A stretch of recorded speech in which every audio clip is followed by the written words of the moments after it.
Welcome to Long Covid Doctor, an educational series for sufferers of long Covid. I'm Dr. Tim Robinson, formerly a family doctor, GP for 30 years, now GP lead for 3 NHS Long Covid clinics, and a GP clinical lead in Long Covid across the southwest of England. This episode is on taste and smell in Long Covid. In part 1, I talk about the symptoms, diagnoses, investigations and causes. And in part 2, I'll talk about the treatment, management and outcomes.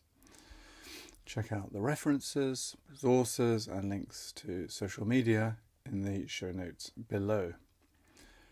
Just to say, any advice, diagnoses, treatments that I mention should only be considered after discussion with your own doctor or medically qualified health professional. And so, here we go. Taste and smell and Long Covid. Problems with taste and smell are quite common in patients with Long Covid. They may cause significant distress and certainly an impact on quality of life. Before I go any further, I need to go back in time, back to where it all started, the initial COVID infection. In the early months of the COVID pandemic, many patients were reporting changes in their sense of smell and taste. And indeed, this was identified by the COVID symptom study app and was then named as a diagnostic pointer and predictor of having acute COVID, as it was occurring in 60% of our patients, or 60% of patients who had acute COVID, along with those other symptoms like persisting cough and high temperature, etc. So most patients found their sense of taste and smell returned after a few weeks. However, a significant number of patients still have, along with their other long COVID symptoms, absence of taste and smell or other changes. What are the patients reporting to us? Well, basically they include loss of smell, partial or complete, loss of taste, partial or complete, or indeed sort of a combination of both of these. There are a number of medical names for these problems, and they are anosmia or hypoosmia, complete or partial loss of smell, excuse me, parosmia, distortion of sense of smell, phantosmia, that is the distortion of smell in the absence of an external smell stimulus, cacosmia, detection of unpleasant smells, and euosmia, detection of pleasant smells. And likewise, there are medical names for the problems with sense of taste. So you've got ageusia or hypogeusia, that's complete or partial loss of taste. You've got parageusia or dysgeusia, that is distortion of sense of taste.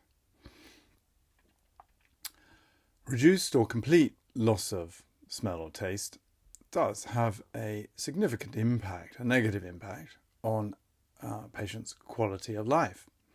So with a loss of taste, patients can no longer enjoy the pleasure of eating. Patients become concerned about their loss of appetite, leading to weight loss. Patients report a variety of abnormal tastes and smells, such as food tasting metallic, salty, sweet or bland. Sort of certain descriptions like my food tastes like cardboard or like petrol, or indeed like excrement, not very pleasant.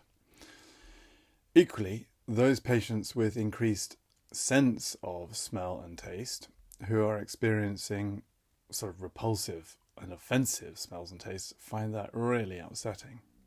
understandably.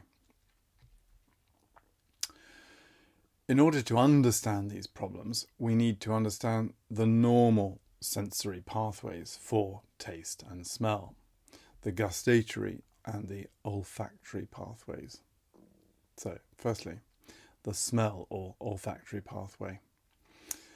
So, external smell stimuli are picked up in the nose by cells lining the nasal cavity that have smell receptors. When they are activated, nerve impulses pass to the olfactory nerve. That's the first cranial nerve, and which passes through a fine bony mesh at the base of the skull. From there, those pathways go to the olfactory bulb, which is, a section of the brain at the base of the frontal lobe of the brain, and then into the olfactory smell area, which is deep in the center of the brain, known in the area known as the limbic system, and mostly in the hippocampus. There, the impulses trigger various cells that are associated with specific cells and also link in with memories and associations with those smells, registering and bringing about those cells to our consciousness. Now, the taste pathway. So, having done the smell pathway, it's the taste pathway, the taste or gustatory system. So basically, taste stimuli are picked up by the taste buds on the tongue. These are made up of receptors that send impulses along nerves to the, so not any old nerve, the 7th, 9th and 10th cranial nerves, to the what's known as the nucleus of the solitary tract in the brain stem. And from there on to the gustatory taste centre, also in the area known as the limbic system, also the hippocampus. And the same thing happens as described with the smell impulses.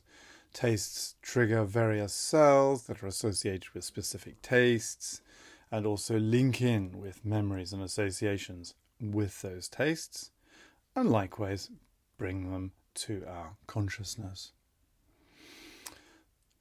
This, has to be said, is a much simplified explanation of the pathways. It is so much more complex than this. And each of those pathways have multiple connections to the different parts of the brain. The autonomic nervous system and the limbic system, those areas that are responsible for all those processes that happen without us knowing, that happen automatically, which have connections further to our knowing, conscious brain, which leads to actions and responses. We register pleasure from tastes, foods and drinks, your favourite tipple, and smells, scents, the smell of freshly baked bread, etc. So that's the whole process.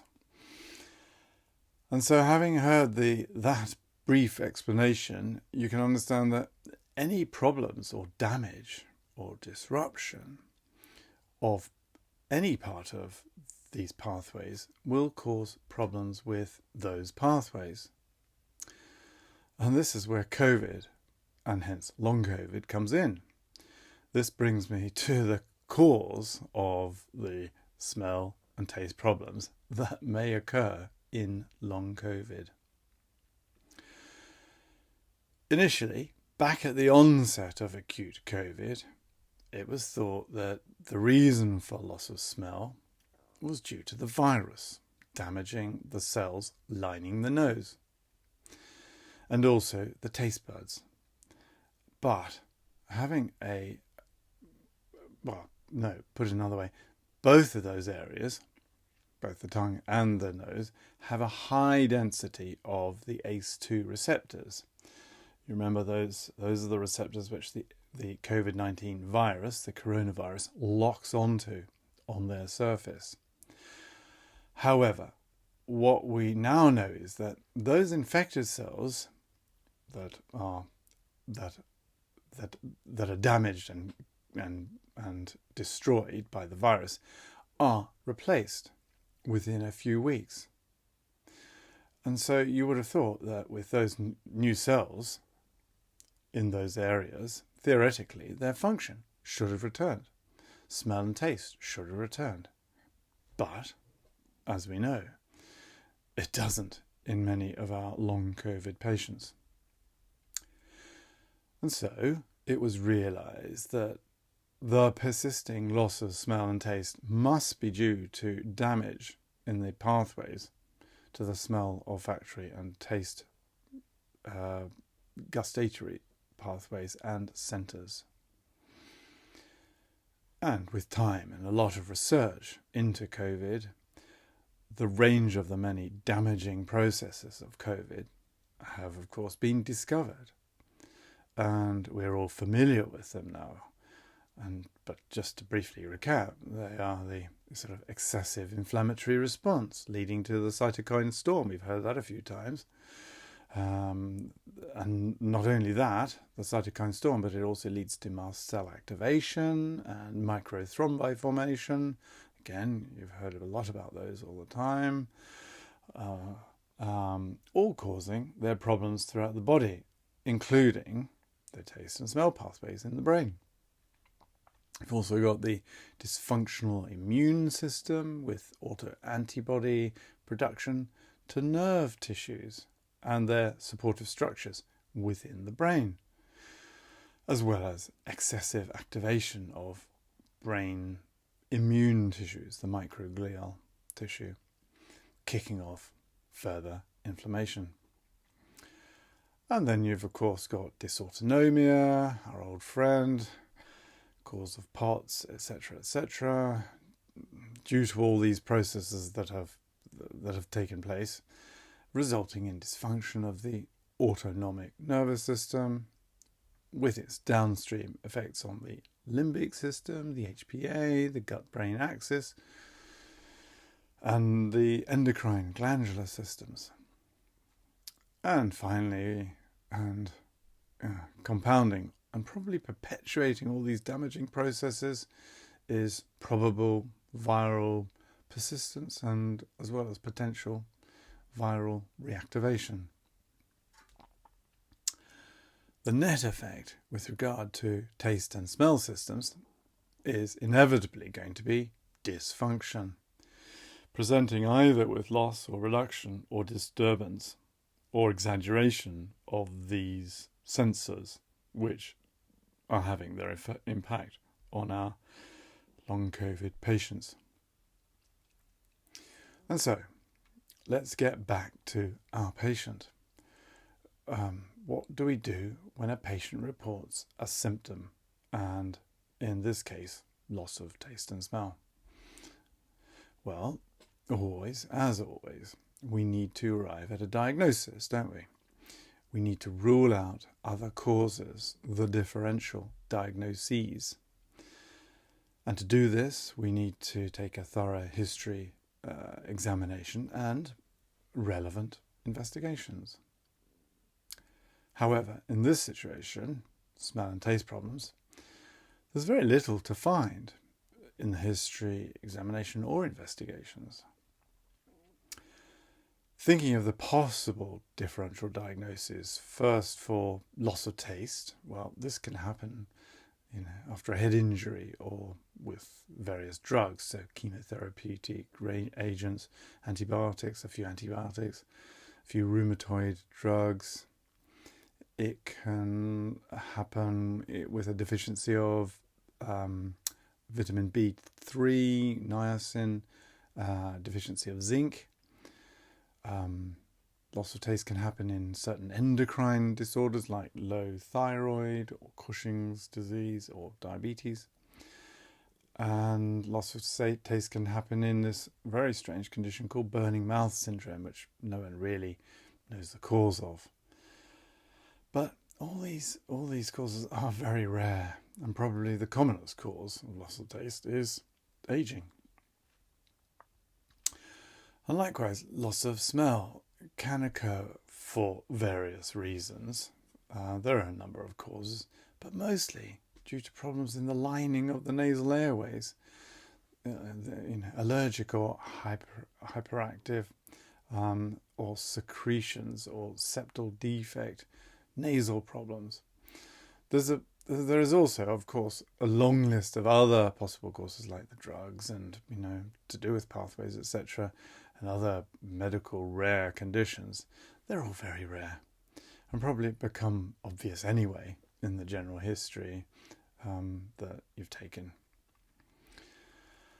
However, in the context of COVID infection, that has become long COVID, with all the other long COVID symptoms that might be coinciding, the problems with smell and taste can mostly be attributed to the COVID infection rather than some other obscure and really rare cause. And so, that covers the causes and the explanations that lie behind the smell and taste problems. You now can see how complex it is with all those nerve pathways and the effects on the brain itself. I always think it's important to cover these in order to understand the problem. With an understanding of the problem comes acceptance of the problem. You can see it for what it is, and also it gives you an idea on the outcomes and time frame.